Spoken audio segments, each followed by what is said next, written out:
Hello friends, welcome back to my channel. Nutrition की fruit series में आप सबका बहुत बहुत बहुत स्वागत है। आज हम देखने वाले हैं वाटरमेलन यानी कि तरबूज।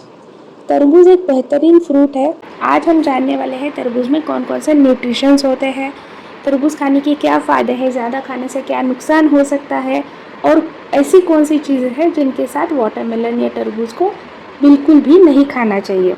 तो चलो वीडियो शुरू करते हैं। तरबूज में 92% पानी होता है, यानी कि 92% पानी होने के कारण भयंकर गर्मी में भी ये आपको हाइड्रेशन प्रोवाइड कर सकता है, यानी कि आपको पानी की कमी तरबूज खाने से बिल्कुल भी नहीं होगी। अब देखते हैं हमें एक कप तरबूज खाने से कौन कौन से पोषक तत्व यानी की न्यूट्रिएंट्स मिलते हैं। कैलोरीज 46 कैलोरीज, यानी कि जो एकदम लो कैलोरी फ्रूट है। कार्बोहाइड्रेट्स 11 से 12 ग्राम, जिसमें करीब करीब 9 ग्राम शुगर होती है। Fibre 0.6 gram, protein and fat 0, यानी कि ना के बराबर। अब देखते हैं विटामिन और मिनरल्स कौन कौन से मिलते हैं। विटामिन सी आपकी इम्यूनिटी यानी कि रोग प्रतिरोधक क्षमता को बढ़ाता है और स्किन के लिए बहुत फ़ायदेमंद होता है। साथ में विटामिन ए भी होता है जो आँखों की रोशनी और स्किन हेल्थ के लिए यूज़फुल होता है। अब देखते हैं पोटेशियम। पोटेशियम बीपी यानी कि ब्लड प्रेशर को कंट्रोल रखने में और मसल्स के फंक्शन में यूज़फुल होता है, मदद करता है। इसलिए पोटेशियम भी अपने शरीर के लिए यूज़फुल होता है। विटामिन B6 ये बॉडी को एनर्जी बनाने में मदद करता है। इतने सारे विटामिन्स और मिनरल्स आपको मिलते हैं। तरबूज में पोटेशियम तो होता है, लेकिन इसके अलावा उन कौन कौन से मिनरल्स मिलते हैं जो कि कम या मध्यम मात्रा में पाए जाते हैं लेकिन होते हैं। और ये सारे मिनरल्स जो है अलग अलग शरीर के अलग अलग फंक्शंस के लिए बहुत ज़रूरी होते हैं। मैग्नीशियम होता है इसमें, जो शरीर में एनर्जी बनाने के लिए, नसों की कामकाज को ठीक रखने के लिए, यानी कि आपके नर्व सिस्टम को अच्छा रखने के लिए हेल्प करता है। साथ ही में ब्लड शुगर को कंट्रोल करने में भी मदद करता है। कैल्शियम होता है इसमें, ये बहुत ही कम मात्रा में होता है, लेकिन हड्डी और दांतों की मजबूती के लिए इसका थोड़ा सा योगदान वाटरमेलन से आपको मिलता है। आयरन होता है जो कि हीमोग्लोबिन को बढ़ाने में ज़रूरी होता है। फॉस्फोरस होता है। फॉस्फोरस कैल्शियम के साथ मिलकर हड्डियाँ और सेल्स को रिपेयर करने का काम करता है, तो ये हमारे शरीर के लिए बहुत ज़रूरी होता है। कॉपर होता है जो आयरन के एब्जॉर्प्शन को बढ़ाता है और ब्लड वेसल्स को हेल्दी रखता है। इसमें जिंक भी होता है, ये बहुत ही कम मात्रा में होता है लेकिन होता है। जिंक का यूज़ है इम्यूनिटी और घाव भरने के लिए यूज़फुल होता है। सबसे खास इसमें क्या होता है, इसमें कुछ एंटीऑक्सीडेंट्स पाए जाते हैं, सेहत के लिए बहुत यूज़फुल होते हैं। Number 1, lycopene. लाइकोपिन क्या है? लाइकोपिन टमाटर में भी पाया जाता है और तरबूज में भी पाया जाता है। लाइकोपिन यानी कि जो लाल रंग देने के लिए जो एंटीऑक्सीडेंट काम करता है, वो एंटीऑक्सीडेंट का नाम लाइकोपिन है। ये दिल की बीमारियों से बचाता है और कैंसर का रिस्क भी काफ़ी हद तक कम करता है। दूसरा एंटीऑक्सीडेंट है सिट्रुलिन।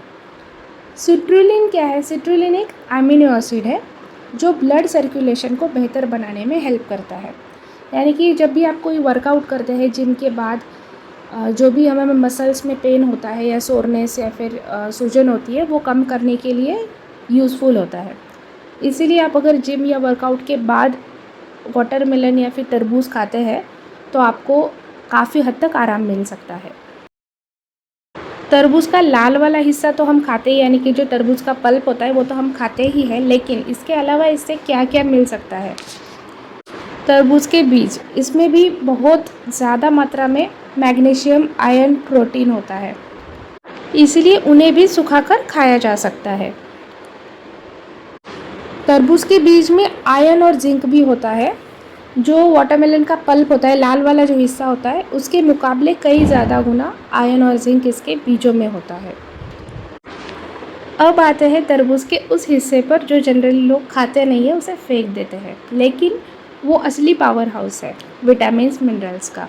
तरबूज का जो सफ़ेद हिस्सा होता है, जो कि छिलके के और लाल पोर्शन के बीच में होता है, उसे अक्सर हम फेंक देते हैं, लेकिन आपको पता है उसमें न्यूट्रिशंस बहुत ज़्यादा मात्रा में होते हैं।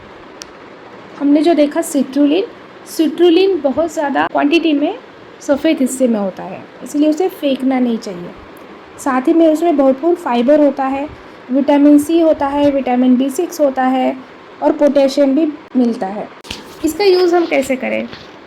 इससे हम जूस या फिर स्मूदी बना सकते हैं। सलाद की तरह इसे कद्दूकस करके भी हम खा सकते हैं। इसकी सब्जी बनाई जाती है। साथ में इसकी टूटी फ्रूटी भी बना सकते हैं आप, जो कि आप स्टोर करके रख सकते हैं। कुछ लोग इसका अचार भी बनाते हैं। तो इतनी सारी चीज़ें आप जो वाइट पोर्शन है उसका कर सकते हैं। तरबूज खाने के बाद या फिर तरबूज के साथ ऐसी कौन सी चीज़ें हैं जो बिल्कुल भी नहीं खानी चाहिए? क्योंकि तरबूज में होता है 92% पानी और तरबूज की तासीर होती है ठंडी। इसके साथ कोई भी गलत कॉम्बिनेशन खाने से आपका डाइजेशन बिगड़ सकता है। तो कौन सी वो चीज़ें हैं देखते हैं। नंबर 1 पे है दूध या फिर डेयरी प्रोडक्ट्स। तरबूज के तुरंत बाद दूध, छाछ, दही जैसी चीज़ें बिल्कुल नहीं लेनी चाहिए, क्योंकि तरबूज में होता है खट्टापन और पानी होता है ज़्यादा, जो कि दूध के साथ मिलकर पेट में एसिडिटी, गैस, ब्लोटिंग जैसी चीज़ें पैदा कर सकता है और पाचन क्रिया भी धीमी हो जाती है। नंबर 2 पे है पानी। तरबूज खाने के बाद तुरंत पानी पीना बिल्कुल भी नहीं चाहिए। तरबूज में पहले से ही भरपूर पानी और फाइबर होता है। इसके ऊपर तुरंत पानी पीने से पेट का डाइजेस्टिव जूस यानी कि जो पाचक रस है वो पतला हो जाता है, इसलिए लूज मोशन जैसी समस्याएं आपको हो सकती है। नंबर 3 पे है हाई प्रोटीन फूड्स। तरबूज के साथ अंडा, मीट, पनीर, दालें ऐसी भारी चीज़ों का सेवन नहीं करना चाहिए।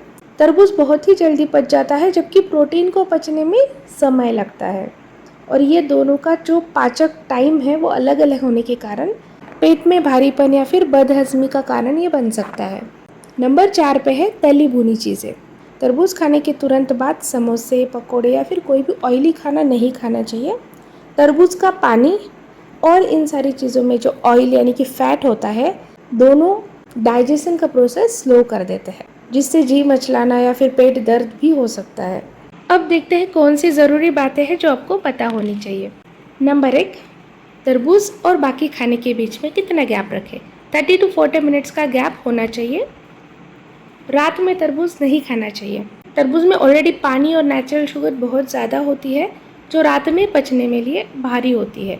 बार बार यूरिन आने से भी नींद खराब हो सकती है। तो इसका बेस्ट समय कौन सा है खाने का? दोपहर में या फिर मॉर्निंग में आप इसे खा सकते हैं। तो दोस्तों, जब आप अगली बार तरबूज खाएं तो उसके सफ़ेद हिस्से और बीजों को बेकार समझकर फेंकने की गलती बिल्कुल मत करना। और इसका यूज़ आपने कैसे किया कमेंट करके ज़रूर बताना। तो गाइस, वीडियो को लाइक करना, चैनल को सब्सक्राइब कर देना और ये इन्फॉर्मेशन आपके फ्रेंड्स के साथ शेयर करना ना भूलना। मिलते हैं नेक्स्ट हेल्दी वीडियो में, तब तक के लिए टाटा बाय बाय।